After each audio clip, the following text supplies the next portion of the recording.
Breaking news చూస్తున్నాం. అన్నమయ్య జిల్లా సాంబేపల్లి మండలం గోరువండ్లపల్లిలో నారా చలపతి నాయుడుపై కర్రలతో రాళ్లతో దాడి. కుంచపు ఈశ్వరమ్మ కుమార్తె శివకుమార్ అల్లుడు బత్తుల సురేందర్ల కుటుంబం విషయంలో పెద్ద మనిషిగా వ్యవహరించిన చలపతి నాయుడుపై బత్తుల శ్రీకాంత్, బత్తుల గంగాధర్, ఏరంగుల గంగాధర్లు దాడి చేసి తీవ్రంగా గాయపరిచారు. తెలిపిన బాధితుని కుటుంబ సభ్యులు తలకు బలమైన గాయం కావడంతో రాయచోటి ప్రభుత్వ ఆసుపత్రికి తరలింపు.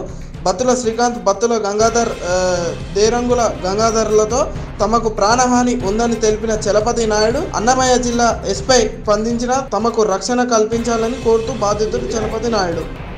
వరాలపల్లి చలపతి నాయుడుపల్లి గ్రామం, సందేపల్లి మండలమా, వరాలపల్లి వచ్చి దారిలో అడగించుకొని పల్లెకి వచ్చి లోపల గట్టితో రాళ్ళతో కొట్టినారు. రైతుల్లో 15 కాడ రాళ్లతో రైతుల్లో ఎందుకంటే వచ్చి సంపేయాలని వచ్చినారు. రైతుల్లో అక్కడికి వచ్చి దావల లేదని పల్లెకి వచ్చి మళ్ళీ మాట్లాడుకుంటా వచ్చి అడగించుకొని మొగళ్ళు గంగాధర అనేవాడు, గంగాధర శ్రీకాంత, రోణయ్య అడదిరుక్కొని పెట్టుకొని 10 మంది వచ్చినారు. అందులో మొత్తం సంపేయాలని అక్కడికి వచ్చినారు. రైతుల్లో దావలతో తాగి 15 కాడ వచ్చేసారు. ఇంటికి గంగాధర అనేవాడు రైతుల్లో వచ్చి 15 కాడ గంగాధర